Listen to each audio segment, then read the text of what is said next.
Di tabel 7.5 di situ anggaran harga pokok jualan. Pertama, belian bahan baku yaitu 1697. Ini ada di 1697 keterangan belian bahan tadi kita kan beliannya di tabel 7.3 yang nomor 13 teman-teman. Tadi kan kita sudah menghitung beliannya. Nah, itu masuk situ 1697. Sediaan bahan baku awal adalah 250 dari tabel 7.3 yang nomor 11. Oke. Ya, sediaan awal tabel 7.3 nomor 11. Terus bahan baku siap dipakai maka dijumlahkan 1947. Sediaan bahan baku akhir ada di tabel 7.3 nomor 7. 236 itu. Jadi tabel 7.5 ini beberapa ada di tabel 7.3. Jadi tinggal dipindah saja sebenarnya. Oke. Setelah itu biaya tenaga kerja langsung BTKL ada di halaman 7.10. BTKL. Biaya bahan baku 1711 ada di halaman 7.10. Kita sudah hitung semua. 1711 terus 27 BTKL nya 2769 ada di halaman 710 ya teman-teman. Terus overhead nya 1988 di halaman 7.11. Maka biaya pabriknya sebesar itu 6470.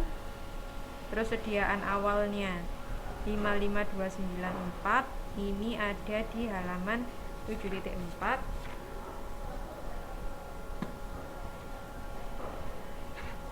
Ketemu 55294 halaman 7.4.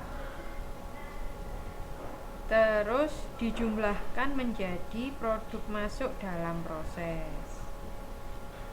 Sekian. Terus sediaan produk dalam proses akhir. Dalam proses akhir ada di halaman 7.11 sebesar 73250. Itu.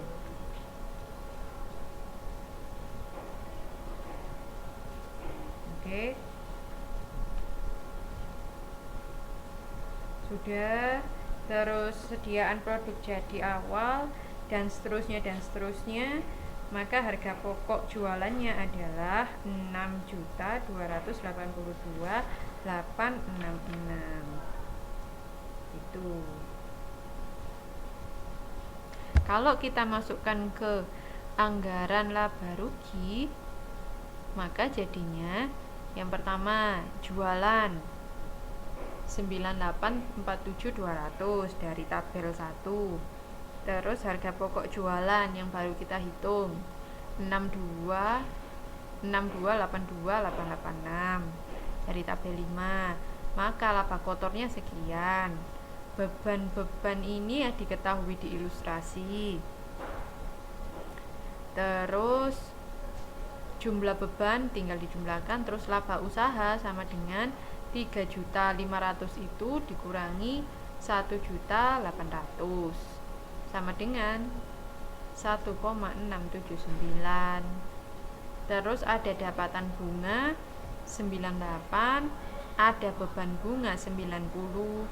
Maka selisihnya atau laba bukan usaha adalah 8.098 dikurangi 90. Sehingga laba bersih sebelum pajak adalah 1679314 ditambah 8.000 sama dengan 1687314. Terus tadi diketahui ada pajak penghasilan 10% sama dengan 168.731. Maka laba bersihnya adalah sekian. Gitu teman-teman. Oke.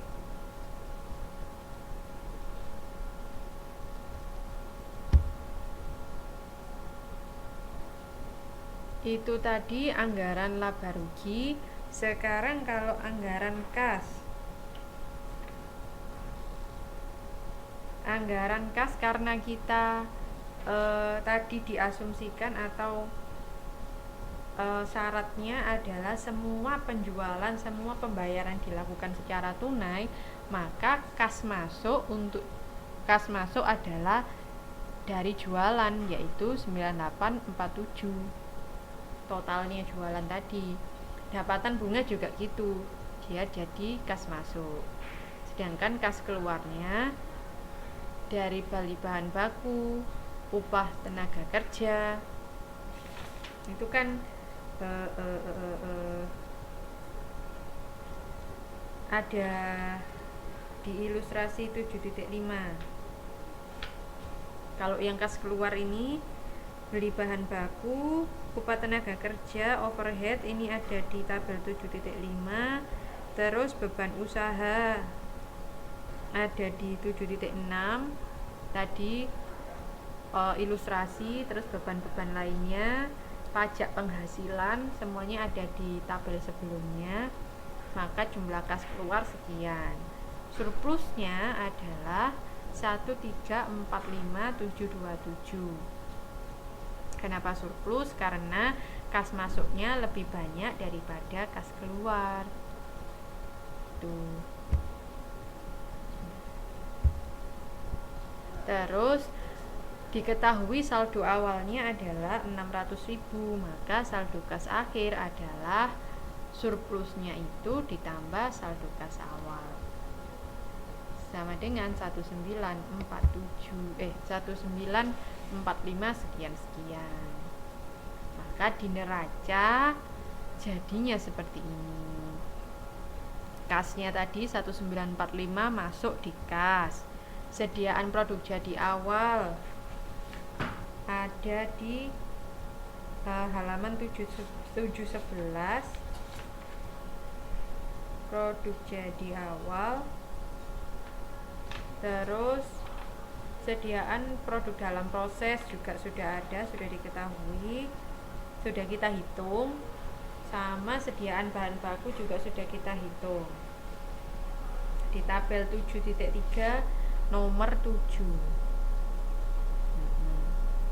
Terus modal saham 1.200.000 ini ada di ilustrasi yang nomor 7. Coba dicek. Di ilustrasi nomor 7, saldo awal kas modal saham 1.200.000, sedangkan laba ditahannya adalah 713. Ada di halaman 713 di anggaran keuangan itu teman-teman, di situ. Sehingga total aktifanya 3393, total pasifannya 3393 juga, jadinya balance. Gitu teman-teman. Sampai di sini ada yang ditanyakan?